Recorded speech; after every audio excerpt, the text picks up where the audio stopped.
అయోధ్య ఆలయంలో ప్రాణప్రతిష్ఠ కార్యక్రమం వేళ కఠిన దీక్షలో ఉన్న ప్రధాని నరేంద్ర మోదీ తమిళనాడులోని రామేశ్వరంలో పర్యటించారు.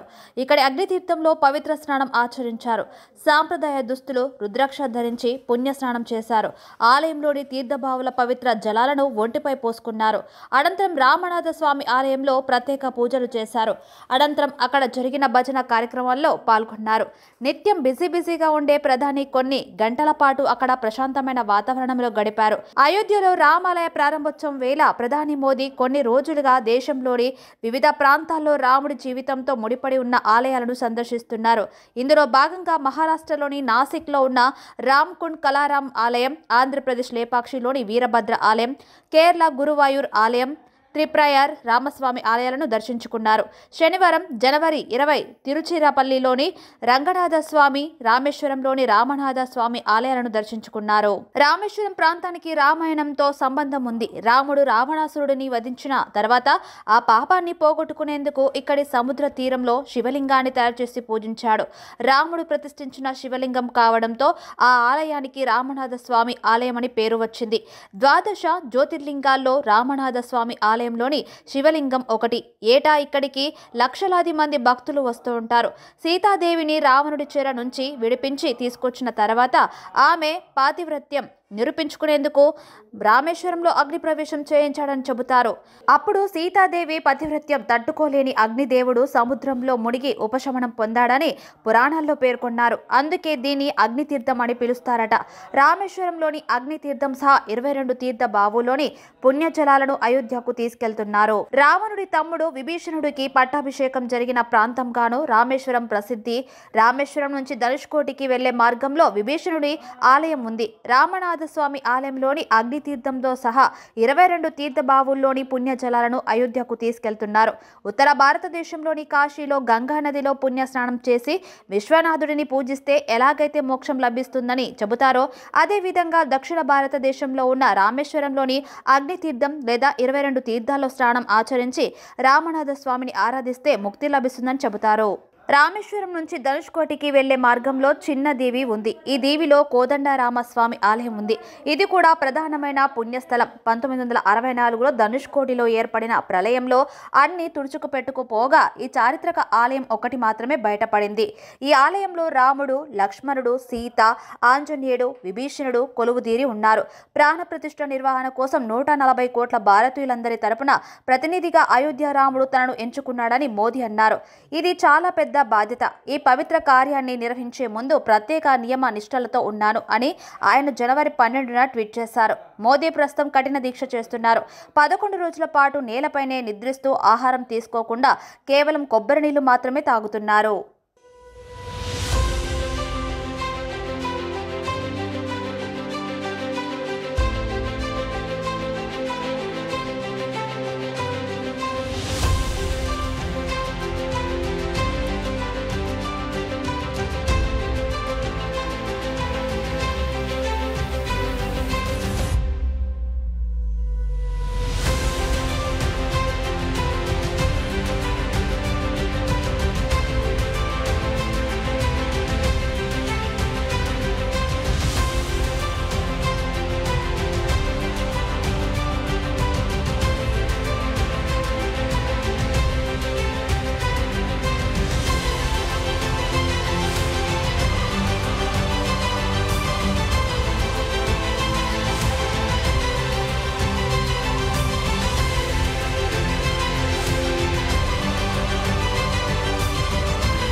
రామ రామ రామ రామ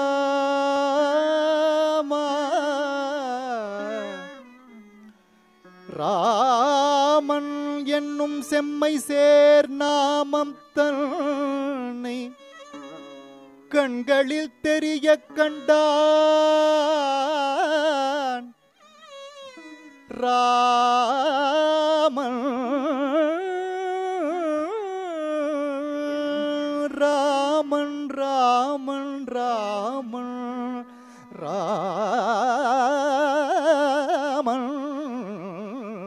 ராமன் என்னும் செம்மை சேர் நாமம் தன்னை கண்களில் தெரிய கண்டான்.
सदा फलान् कुसुमितान् वृक्षान् प्राप्य मधुस्रवान्